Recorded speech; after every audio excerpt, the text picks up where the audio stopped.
России, кидай оружие, сука, вперед! Очень хорошие у вас некоторые есть женщины, ну, я знакомлюсь всегда с постарше, то есть. Выходи! Можно и так сказать, прикрылись дедом. Давай туда, туда, туда! Как глухого можно на штурм отправить? Быстрее встали, быстрее, пи***уй! Это не мое, я не вывожу, правда, я не воин. Я видел в интернете видео Азов Медиа, как они работали.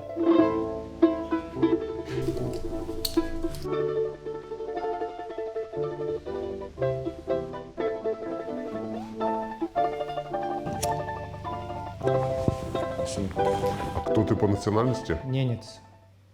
Я сам из села Сейха. Село Сейха находится на полуострове Ямал. Население ненцев, оно коренной малочисленный народ, вымирающий народ. У тебя есть знакомые немцы, которых мобилизовали? Да, были, но все погибли.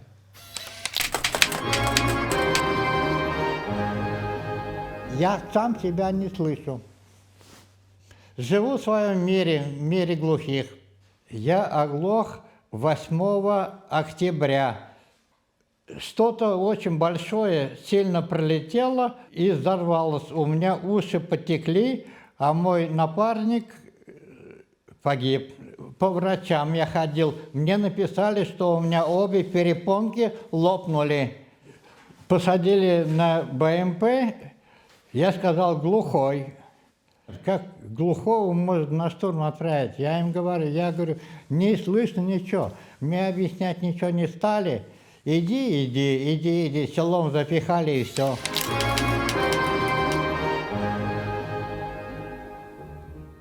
А как попал на службу? Я с тюрьмы подписал контракт, и за большого срока мне светило за статью разбой 162, часть 3, от 7 до 12.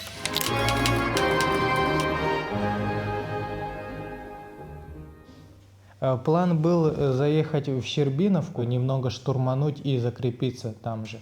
Нам дали задание и расписывали все, очень красочно, что 6 машин поедет, пацаны, все четко, там врагов мало, там наших союзники в разных позициях, типа.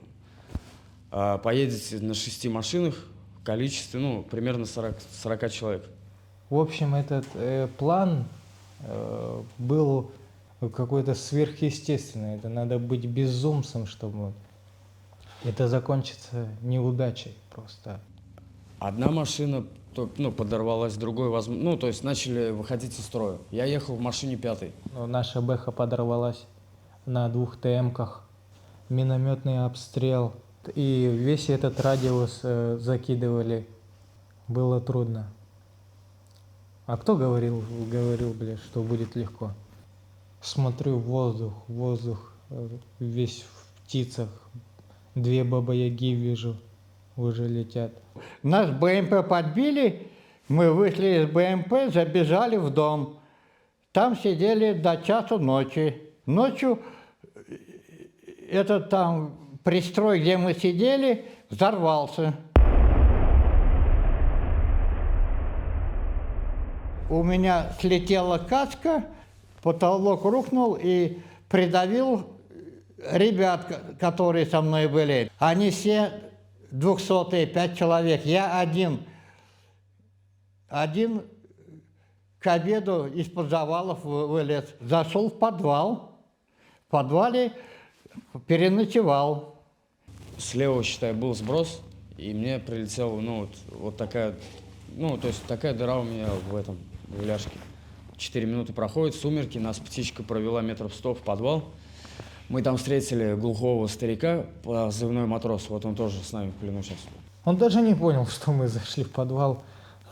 И все, я наставил на него автомат и говорю, ты кто такой, блин? Я говорю, я ничего не слышу, как я? В чем что мне надо делать? Командование говорило, там абсолютно здоровый человек сидит, позывной «Волк». А это вообще какой-то левый позывной матрос. Провели там ночь, покушали, поспали, меня обработали рану. И под утро, за 10 минут до взрывов, про меня будет, мы пьем чай.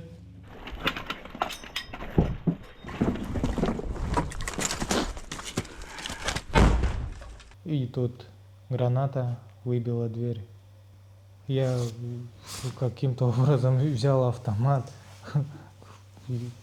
Фиг знает. Стрелял по-сомалийски.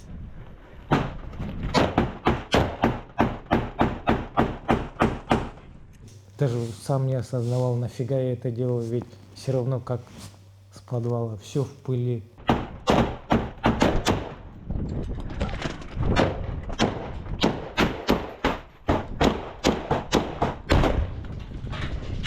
После второй гранаты я понимаю, что уже, ну, дела плохи. Оставайся! Оставайся! Вроде на русском разговаривает. Оставайся, сука! Выходи! Вылазь! Оружие выкидывай, сука! Не выходи! Вылази! Ну, я хотел, правда, еще быть честным, застрелиться, но эта мысль ушла. Это был прям вот мимолетный такой мысль, ну, потому что я думал, что будут издеваться, будет все очень плохо. Свои, брат, свои! Вылази, кидай оружие, сука, вперед! Свои, брат! Оружие, сука, выкинь, я не верю, что свои, сука! Свои, братуха! Выкидывай оружие, блядь! Свои, брат!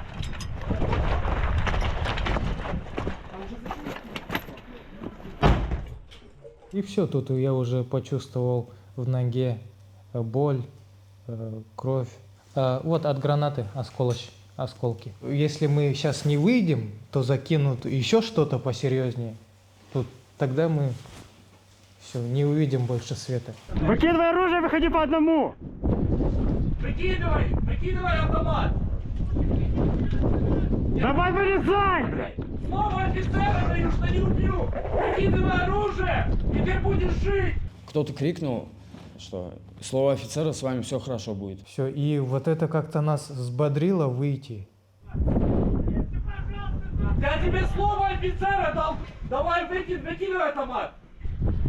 10 секунд, граната залетает следующий. Противотанковая мина, блядь! Мужики, все, хорошо! Я отобрал автомат у старика, то есть выкинул, и я его выкинул ко входу и крикнул: вот откинули автомат и выходим. И сомневаюсь в том, что правда они сдержат слово. Может, это подло, конечно. Я послал первого старика, чтобы он выходил. Но я-то глухой, а ребята, которые со мной были, они не глухие, они автомат забрали и к выходу автомата выкинули. И мне говорят: выходи. Давай, блядь! Давай быстрее! Давай! Давай туда, пиздец. Направо, блядь! Автоматы где ваш?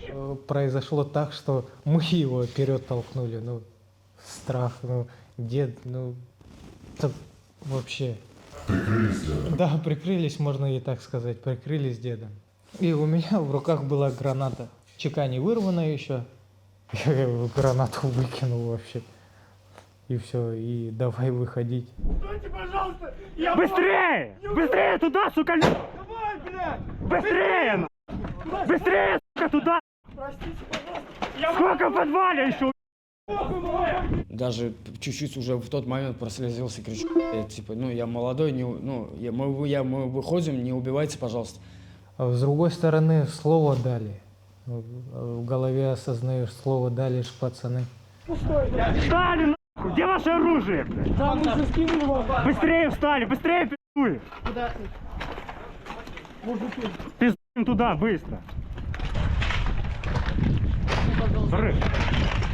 Взрыв! Да, выходит? Да. И в подвале уже оказали мне помощь. Турникет наложили. Вот, и забинтовали ногу. Закинул меня на шею и донес, получается, до техники. Быстрее! Давай, сука! Но сейчас врач сказал уже, я иду на поправку, нога уже шевелится. Спасибо вашим врачам большое, если бы не они, я бы был сейчас без ноги. Я даже как-то не поверил. И сигаретами угощали, и шоколадом. Все, и воду давали, все. Ну, я вот не знаю, я раньше Скобеева смотрел, Скобеева, конечно, очень страшно рассказывал, но здесь с ребятами я поговорил, вот первый день, нормально, все нормально. Я еще спросил, вы СБУ? Нет, сказали, Азов. Я сразу понял, что азовцы. А как ты понял? Во-первых, обмундирование. Смотрю, наблюдаю, я даже их не вижу, как они спрятались. Просто стволы на нас направлены. И все, и ты в ступоре. Я видел в интернете видео Азов Медиа, как они работали. Хорошо подготовленные ребята, но очень серьезные. Я никогда не думал, что я попаду в плен. Как я смотрел телевизор, там ребята вот на войне сидят в окопах, и все, постреляли, артиллерия постреляла, пошли, продвинулись. А меня в 52 года в штурмовики засунули. Сказали еще морская пехота. Если я кому-то это расскажу, скажут, наверное, с ума сошел. Куда в 52 года морская пехота, штурмовики? Иди на мясо, иди умри. Знает, что я глухой. Люди там, пацаны, с опухшими ногами, ноги, ботинки не лазят тоже. Иди, умри. Иди, умри с достоинством. Вот так. А то, что больной, не волнует. 2 выезда всего лишь было, и второй раз мне везет. То есть с первого раза 60 человек, я из 4 остался в живых. И вот сейчас 9 человек в плену, а остальных нету. Это не мое, я не вывожу, правда, я не воин, бля, который... За что вы здесь воюете? Я даже сам этого не понимаю. Ну,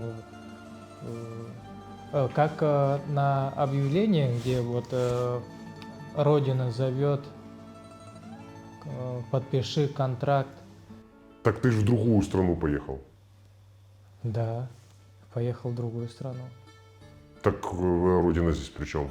Ну, я не знаю, как это объяснить вот в ДНР или ЛНР, какое оно отношение имеет к территориям России, я не понимаю это. В Донецке мне, кстати, очень понравилось. У меня я познакомился с многими девушками. И я даже так скажу, очень хорошие у вас некоторые есть женщины. Ну, я знакомлюсь всегда с постарше. То есть, вот, допустим, мне 26, я там с 35-летними, с 30, знакомлюсь. И у вас очень даже хорошие, я скажу, женщины и население. Газоэлектросварщик, работал на заводе.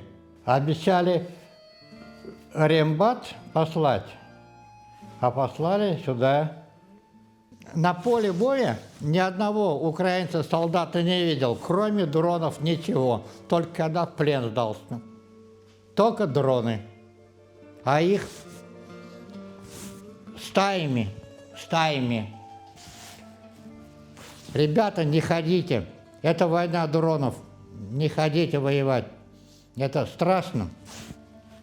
Мамуль, папуль, я очень вас сильно люблю. Пап, я уже осознал, что я тебя не послушал, что поехал сюда. Простите меня, пожалуйста, дай бог, я вас еще увижу. Я правда не хочу воевать, я очень рад, что я остался живым среди многих, кого я видел уже убитыми. Дома меня ждет жена, сын, дочь, внук, мать, теща и вся родня. Марина, привет! Я в плену, надеюсь, скоро вернусь. По ночам снятся эти кошмары. Была бы возможность отмотать все, я бы отмотал. Хочешь, чтобы тебя обменяли? Конечно, хочу. Так, а тебя снова сюда пошлют воевать? Я просто не хочу. Пусть и свои же тогда убьют, что ли.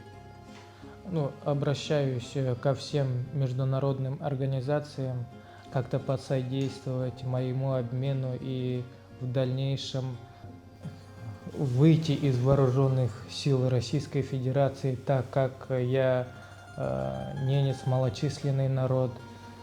Ребята, одумайтесь, это страшно, это ад. Это только по телевизору все красиво, хорошо, наше наступает. Это ад.